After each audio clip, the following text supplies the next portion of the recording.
मत बैठाइए चोरों को देश की गद्दी पर, एक मजबूत सरकार का चयन कीजिए, वरना ऐसे ही हालात होते हैं। जब सरकार लालची होती है, केवल सत्ता की भूख में होती है, तो ऐसा ही होता है, देश को बर्बाद कर देती है। आज जरूरत है सशक्त सरकार की, जिसका चुनाव हम आप कर सकते हैं, शिक्षित होकर के, निष्पक्ष वोट दे करके, जाति से, धर्म से, संप्रदाय से इन सब ऊपर उठकर अपनी मजबूत बौद्धिकता का परिचय दीजिए। अपने देश को सबल बनाने में, शिक्षित बनाने में योगदान दीजिए। आज जो हालात हैं अफगानिस्तान में, सिर्फ उसका कारण सैन्य अभाव ही नहीं है, राष्ट्रभक्ति का भी अभाव है। वहां लोगों के अंदर राष्ट्रभक्ति नहीं थी, वरना 70,000 सैनिक 3 लाख लोगों पर भारी पड़ गए, 3 लाख आर्मी पर, जिसके पास अपनी वायुसेना है, पूरा वैश्विक सपोर्ट है, ट्रेंड सैनिक थे।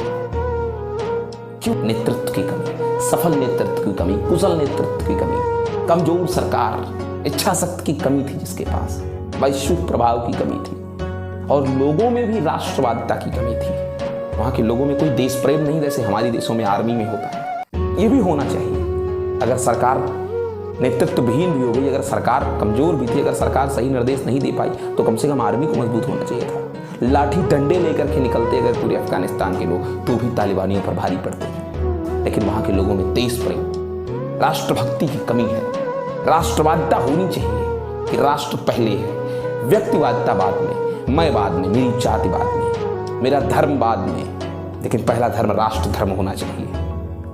पहला जीवन राष्ट्र जीवन होना चाहिए। वहां की सरकार को मर जाना चाहिए था, आहुति दे देनी चाहिए थी, लेकिन देश छोड़कर नहीं भागना चाहिए था। लोगों को मर जाना चाहिए था, लेकिन अपने मुल्क को छोड़कर के विदेशों में शरण नहीं लेना चाहिए था। लेकिन राष्ट्रवाद की कमी ने बहुत बड़ा खेल किया इसमें। लोगों में कोई देश प्रेम नहीं था, जी रहे थे केवल जब तक दूसरे देशों ने शरण दिया था, दूसरे देश से रुपया भेज रहे थे, जब तक दूसरे देशों का हाथ था।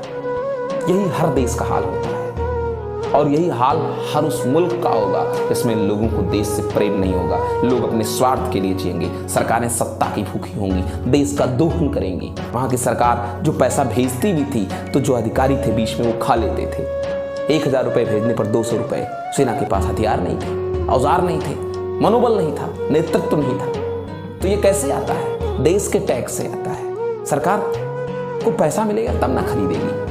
कम से कम आपने भारत की अगर गुलामी नहीं देखी है, तो आज देख लो पगल अफगान की गुलामी। कम से कम भारत की आपने आज़ादी देखी है, तो इस आज़ादी को बरकरार रखने में योगदान दे रही है। आलू और प्याज के दाम बढ़ने पर रोइए नहीं, जात के आधार पर मत दीजिए चुनाव वोट। कमजोर लोगों को, सत्ता के भूखे लोगों को, जिनसे अपना घर नहीं संभलता, अपने बाप की इज्जत नहीं होती, वो पूरे देश को संभालेंगे। पेट्रोल के दाम बढ़ने पर न रोइए। मैं तो कहता हूँ और बढ़ा दीजिए महंगाई।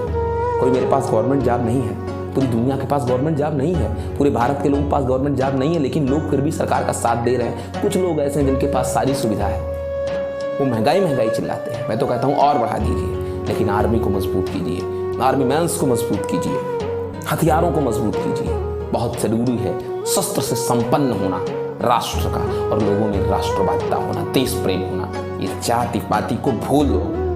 इन सब लोगों को बस केवल घर के अंदर यूज करो, घर के बाहर निकलो तो हिंदुस्तानी बनकर। अपने देश के प्रति जरूरी नहीं है कि आप वर्दी में हो, जरूरी नहीं है कि आप आर्मी में हो, जरूरी ये है कि आपके अंदर आर्मी हो, आपके अंदर जिगरा हो अपने देश के लिए। शिक्षित बनिए, सशक्त बनिए, और एक मजबूत सरकार का चयन कीजिए। अपने अंदर राष्ट्रवाद को विकसित कीजिए, और पहचानिए कि कौन आपको बरगलाता है, किनको सत्ता से सिर्फ मतलब है, देश से मतलब नहीं है। और देश के निर्माण में जो योगदान दे, जो देश को पूरी दुनिया में विश्व पटल पर आगे बढ़ाए, ऐसी सरकारों का चयन कीजिए। अपने शिक्षित होने का, अपने राष्ट्र प्रेमी होने का प्रमाण दीजिए। और आवश्यकता है इस चीज की कि मजबूत सरकारों का चयन किया जाए, महंगाई पर नहीं रोया जाए। और बढ़ा दो, लेकिन देश मजबूत होना चाहिए। बस जनता का शोषण ना हो। आमदनी भी तो बढ़ रही है हमारी, मजबूर होना पड़ा पढ़ाते हुए इन सब चीज़ों को कहने के लिए आपसे, क्योंकि हालात ऐसे हैं। मैं तो देखता हूँ, सोचता हूँ, कितना कुछ देखने के बाद भी हमारे यहाँ की जनता की आंखें नहीं खुलती।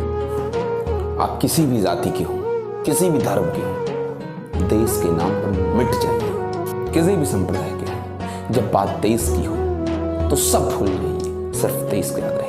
अगर सुरक्षित रहना है तो अपने राष्ट्र के प्रति समर्पित होइए। मैं तो जब से ये घटना सुन रहा हूँ, मेरा दिमाग एकदम परेशान है। पता नहीं कैसे लोग ऐसे हो जाते हैं जैसे उस मुल्क के। सोचने पर विवश कर दिया है उस घटना ने। कम से कम हमने अपने देश की गुलामी और संघर्ष नहीं देखी है, लेकिन आज देख रहा हूँ तो आज़ादी के मायने पता लग रहे हैं। जो बैठे बैठे गालियाँ देते हैं हम लोग घर में सरकार को और उनको जो कुर्बान हो गए।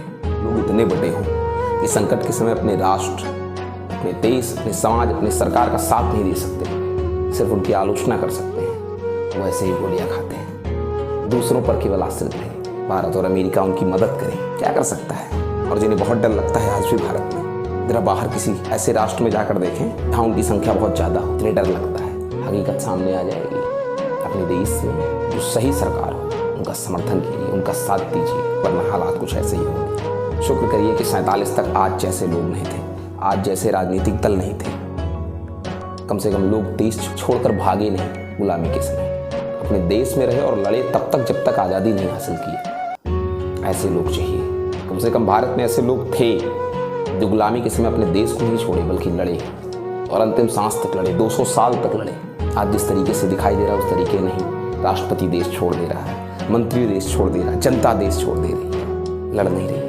ऐसे लोग कभी देश को आज़ाद नहीं करा पाते। 20 साल तक अमेरिका ने मदद की। क्या लोगों के अंदर राष्ट्रवाद नहीं जगा? ऐसे लोगों के साथ यही होना चाहिए।